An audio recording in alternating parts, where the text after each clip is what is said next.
আমি আসছিলাম আমাকে আসার পথে দু জায়গায় আর বলে দিই কালো পতাকা নিয়ে নওশাদ সিদ্দিকী গো ব্যাক। আমি তো পালিয়ে যাবার ছেলে নই। আমি গাড়িটা দাঁড় করালাম আমি ভাই কি হয়েছে গো ব্যাক দিচ্ছ কেন রে ভাই? কালো দুটো ঝান্ডা নিয়ে, যে ঝান্ডা দিয়ে গো ব্যাক বলছে সেও হাসছে। আমি পাগল লোক, এরকম পাগল লোকের হাসি আর প্রতিবাদ হয়? মুডটা ঠিক করতে হবে। আমি বলে এসছি, আমি বলছি হেসে আর প্রতিবাদ হয়? আমি বললাম কী সমস্যা? বললো আপনি নাকি গাঁজা যারা ডিলার তাদেরকে নিয়ে প্রোগ্রাম করছেন। আমি বললাম ঠিক আছে আমি করছি, আমি আজকে গিয়ে গাঁজার বিরুদ্ধে বলবো, খুশি হবে তোমরা? বলে হ্যাঁ। তারপরে একটু আসলাম, অনেক আমার মা বোনেরা কালো ঝান্ডালে রাস্তার ধারে দাঁড়িয়ে আছে। আমি দাঁড়ালাম, বলছি মা সমস্যাটা কি বলো তো? এই তো প্রথম সম্মুখীন হলাম কালো ঝান্ডার, আমি চুরি ফুরি করে ফেললাম নাকি রে বাবা? বলে না, আপনার যারা করে কি বলে যারা প্রোগ্রাম করছে সব গ্যাজার ডিলার। আচ্ছা এটা কি গ্যাজার ডিলার? ওটা দাঁড়াও তো ভাই, তুমি দাঁড়াও। গ্যাজার ডিলার আমাদের বৈরব কি হরিসাধন বৈরাগী বেচারি মানে মাছ মাংসতে হাতি দেয় না, এই গ্যাজার ডিলারই নি। আচ্ছা আমি তাও ওষুধ দেবো, বসো। এই তুমি গ্যাজার ডিলার অনির্বাণ দা? যাক আচ্ছা ইনি মেন উদ্যোক্তা। আমি তারপর আমি কি বলেছি আগে বলে দিই আপনাদের। তো আমি বললাম ঠিক আছে মা তোমার সমস্যাটা কি? অনেকে চিল্লাচ্ছিল। আমি মা একজন কথা বললো আমাদের ছেলেদের ভবিষ্যৎটা ধ্বংস হয়ে যাচ্ছে গাঁজা খেয়ে।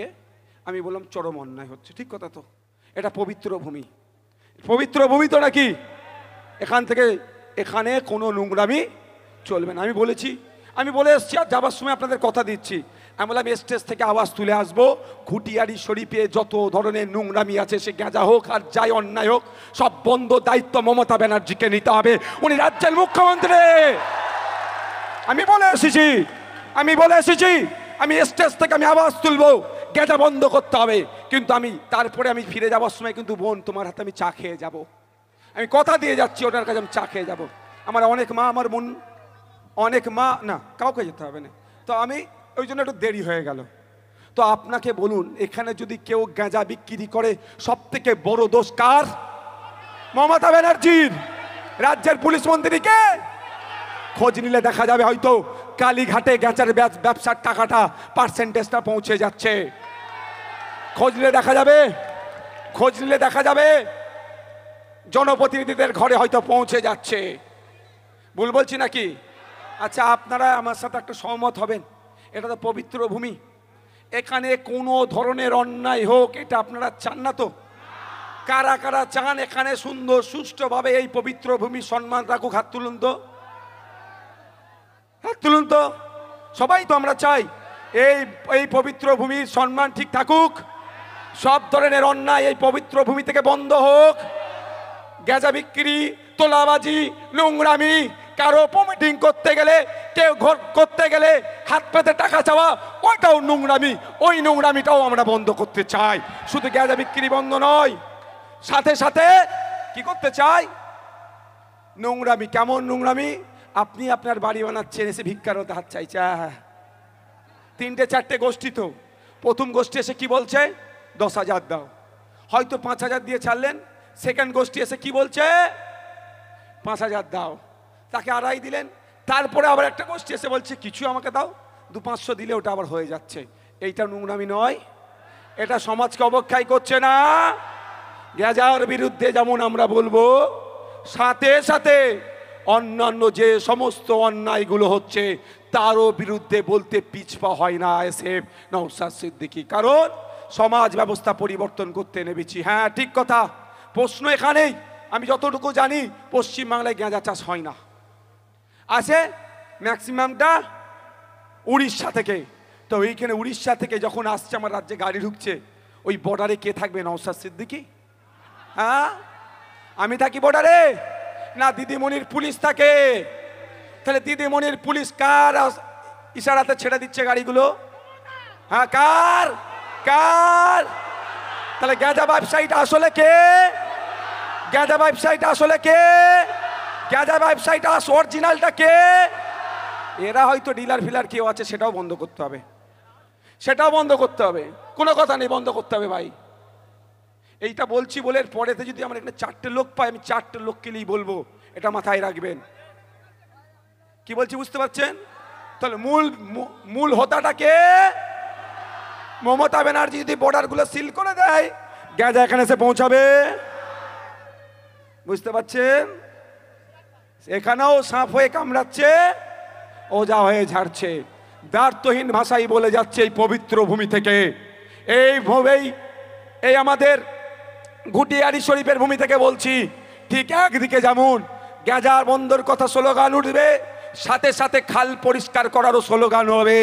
কারণ এখানেও এই খালের দুর্গন্ধতে এই পবিত্র এলাকার মানুষ ক্ষতিগ্রস্ত হচ্ছে, পবিত্র ভূমিও ক্ষতিগ্রস্ত হচ্ছে। রেল লাইনের সমস্যা, তার সেটা নিয়ে যেমন বলবো, রাস্তার সংকীর্ণতা নিয়ে বলবো, বা আপনার খাল পরিষ্কার নিয়ে বলবো, অন্যান্য যে সমস্ত নোংরামি হচ্ছে সেইগুলো বন্ধর জন্য এই স্টেজ থেকে বলবো। তার জন্য আমার পাশে লোক থাকুক আর নাই থাকুক, ও নিয়ে আমি ভাবি না, অন্যায়ের বিরুদ্ধে আমরা বলে যাব। তবে বন্ধুগণ, তবে আমার বোনেরা যারা বা ভাইরা যারা আমাকে আজকে দাঁড় করিয়েছে, সব যাওয়ার সময় দেখা করে যাবো ওদের সাথে। আর অনুরোধ করছি, আমার সাথে যাওয়ার সময় কেউ যাবেন না, না না না না, গরিব মানুষ, ওরা আবার কত দেবে। ঠিক আছে, আমি এখান থেকে কি বললাম, এই পবিত্র ভূমি থেকে, অধিকার সভা থেকে কি বলছি, শুধু ঘটিয়ারি শরীফই নয়, পশ্চিম বাংলা থেকে গাঁজা বন্ধ করতে হবে। দায়িত্ব মমতা ব্যানার্জিকে নিতে হবে। যদি সহযোগিতা চাই, নওশাদ সিদ্দিকী মমতা ব্যানার্জি সহযোগিতা করবে। কারো অসুবিধা আছে? কারো অসুবিধা আছে? তাহলে তো বাবু একটু চুপ করে না, শুধু কাটি দিতে হবে না, ওইদের তো দোষ নেই। ওদের হাতে ফিলাকার্ডটা তৈরি করে কে দিয়েছে? কালো ঝান্ডাটা কে দিয়েছে? যারা আপনাদেরকে বোকা বানিয়ে ভোটটা এতদিন লুটছিল, হ্যাঁ, যারা আপনার এতদিন যারা এই ভূমিটাকে অপবিত্র করে রেখেছিল, আমি বলছি অপবিত্র করে রেখেছে, তারা এই ফন্দিটা এটেছে। জানছে কি, নওশাদ সিদ্দিকী আসবে, আজ কাল পরশু কি হবে? পরিবর্তন হবে। আমি একটা কথা বলি, আমার বাড়ি ফুরফুরা শরীফ তো আপনারা জানেন। আমি তো একটা পরিবারের আমি আমার ঘটনার কথা বলি। আমাদের বাড়িতে তখন আমরা ফুরফুরা শরীফ আহলে সুন্নতুল জামাত নামে একটা এনজিওর সাথে যুক্ত একটা গল্প বলি, গল্প নয়, বাস্তব গল্প আকারে আপনাদের বলছি। কি যুক্ত? তো আমাদের তখন ওই এনজিওতে আলেম উলামা থেকেও সাধারণ ছেলেরাও যুক্ত হতো। মিটিং ডাকা হয়েছে, মাগরিবের আজান হয়েছে, বিরতি। নামাজের পরে কি হবে? আবার মিটিং শুরু হবে। আমরা হয়তো 20 জনের মিটিং করলাম, 12 জন গিয়ে নামাজ পড়লাম, সব আমরা দেখতে পাই, কিচ্ছু বলি না। 8 জন সাইডে চলে গেল, একবারের জন্য কিন্তু কিছু বলিনি, কারণ ওকে আগে আমার লাইনে আনতে হবে। একবারের জন্য বলিনি, কি গো নামাজের সময় তুমি চলে গেলে, তার আবার 2 মাস 3 মাস পরে মিটিং হয়, আবার মিটিং সন্ধ্যার সময় বেশি আমাদের হয়, আসরের পরে আমরা মিটিংটা শুরু করি। কি হলো? আবার যখন সন্ধ্যার পরে আমরা কি দেখছি, যে এবার এখন দেখলাম দুটো পরিবর্তন হয়েছে। কিভাবে? আগে 8টা বেরিয়ে যেত, এখন 6টা বেরিয়েছে, দুটো আমাদের সাথে উঁচু করে পিছনে এসে দাঁড়াচ্ছে। এইভাবেই তো পরিবর্তন হবে ভাই। আর আমি সত্যি কথা বলছি, বাস্তব কথা বলছি, আমি সবার নিজের লাইফের প্র্যাকটিক্যাল কথা বলছি। একটা দিন এসেছে যে যখন আমরা নামাজের বিরতি দিয়েছি, আল্লাহ বলছি, মিথ্যে কথা বলছি না, যখন নামাজের বিরতি দিয়েছি আমরা দেখেছি আমাদের দলিলে যখন আমরা নামাজে গিয়েছি তখন আর অন্য কেউ সাইডে গিয়ে আর আড্ডা দেয়নি, উঁচুটা করেছে, নামাজে বসে গিয়েছে। তাহলে সোহবত তো আমি কি বলছি বোঝার চেষ্টা করছেন কি? আমার কথাটা বুঝতে পারছেন ভাই? একটা স্পষ্ট ভাষায়, গাঁজা খাওয়া বলুন আর গাঁজার ব্যবসা বলুন, এটা কি চলবে? এটা সমাজের ক্ষতি হবে। এখন ধরুন না, কোনো একটা ভাই নওশাদ ভাইজানকে ভালোবেসে আমার কাছে এসেছে, আমি তো গাঁজা প্রথম আগে ক্লিয়ার করে দিই, আমি গাঁজা ব্যবসার বিরুদ্ধে, গাঁজা খাওয়ার বিরুদ্ধে আমি আমার অবস্থান ক্লিয়ার করে দিই। এবার কোনো একটি ভাই, সে আর নেশা করতে আমার কাছে এসে বসেছে, আসতে চাইছে, আমি যদি তাকে ধাক্কা মেরে সরিয়ে দিই, ওর জীবনের পরিবর্তন হবে? এ ভাই পরিবর্তন হবে কোনোদিন পরিবর্তন? কিন্তু আমার কাছে কেউ না, আমি স্টেজে যদি কেউ থাকে বলবেন, আমি সেটাও, কেউ আছে কি এখানের মধ্যে? থাকলে বলবেন আপনি, না বলবেন আপনারা, আমার জানা নেই ভাই, আমি বলে এসছি এদেরকে, আমি বলে এসছি আমার ভাইদের জানা নেই, যদি থাকে কে নাম বলুন, তখন আর নাম বলেনি। যাকে এবার আমি বলি, তাহলে আমাদের কাছে যদি আসার চেষ্টা করে, যদি আসার চেষ্টা করে, আমি প্রথম কি বলবো, আমি চরম বিরোধী খাওয়া বিক্রি করা, কিন্তু খাওয়ার এসে পৌঁছাচ্ছে কি করে আমার পবিত্র এই ভূমিটাতে, এই পবিত্র ভূমিটাতে এসে পৌঁছাচ্ছে কি করে? হ্যাঁ একদম, এই ভূমিটাতে না এলে আমরা তো জানতেই পারতাম না। তো এবার হচ্ছে কথা, আমি যদি তাকে এখন আমি ধরলাম, এই আমার এই বুড়ো কি দিয়ে দেখায়, আমি বুড়ো বলি নাকি, হ্যাঁ আপনার খারাপভাবে নেবেন না, আমি ভালোবেসে বলি নাকি, আমি দেখলে বলি কি বলো তো, তুমি যখন এসছো আমাকে তুমি জ্বালাবে, দেখলেই বলি যে কানি দেখে তুমি আমাকে জ্বালাবে। যাক, আমি ধরছি বোঝানোর জন্য বলছি, ইনি কোন একটা অন্যায় কাজের সাথে যুক্ত, ইনি অন্যায় কাজটা ছেড়ে এখানে আসতে চাইছে, অন্যায় কাজের সাথে যুক্ত, উনি ছেড়ে আসতে চাইছেন, তাহলে এনাকে যদি আমি তাড়িয়ে দিই, আর কোনোদিন পরিবর্তন হবে? বলুন পরিবর্তন হবে? এখানে দেখছি আমি অনেক উলামা ভাইরা আছেন, আমার অনেক উলামা ভাইরা আছেন, আমি কি ভুল বলছি? তাহলে সৌবতে কি হবে? আমাদের সৌবতে থাকলে, আমি ভালো বলছি না, ভালো যেমন হচ্ছে আমাদের মালিক ভাই, অনির্বাণ দা, বৈরাগী বাবু, মায়েরা আছে যারা আছে, আমার মৌলানা সামনে এসো তুমি একবার, আমরা একসাথে পড়াশোনা করেছি, জানেন তো আপনাদের ছেলে, তো ভালো ছেলে, আমি ভালো বলছি না, যখন একটা আলেমের সৌবতে ইনি থাকবেন, তাহলে কি হবে? খারাপটা আস্তে আস্তে তিনি ছেড়ে দিয়ে ভালোর দিকে আসবেন। আর ইনাকে যদি বলি তুই ভাগ, আমার মিটিং শুনতে আসবি না, তাহলে কি হবে? আর জীবনে পরিবর্তন হবে? আর ওরা তো এতদিন ধরে এনাকে খারাপ করে রেখেছে, এনাকে খারাপটা কে করেছে ভাই? শাসক দল যতটুকু খারাপ করেছে এনাকে শাসক করেছে, ওরা শাসক থেকে বেরিয়ে আসতে, যদি আমি ঘটনা কিন্তু কি হয়েছে তাও জানি না, আমার সন্দেহ হচ্ছে, আমি একটু আগে ভাবার চেষ্টা করি, কিছু একটা ব্যাপার হয়েছে, হয়তো ভাগ হয়তো কম দিচ্ছে, আমার সন্দেহ হচ্ছে আমার ভাগে হয়তো মনে হয় কম পড়ে যাচ্ছে, ওই জন্য। যাক, কোনটা তো কি হয়েছে, আমি বলছি ঝান্ডা লাগিয়েছে, অসুবিধে কি ভাই?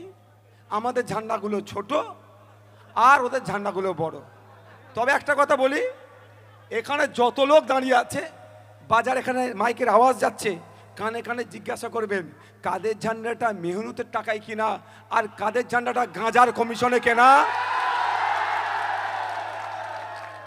জিজ্ঞাসা করবেন কাদের ঝান্ডাটা ভ্যান চালিয়ে কষ্ট করে মাঠে ঘাটে ইমামতি করে কেনা, আর কাদের ঝান্ডাটা আবাস যোজনার কাটমানিতে কেনা। হয়ে যাবে ক্লিয়ার? ঠিক আছে, সব ভালো থাকবেন। আজান হয়ে গেছে না?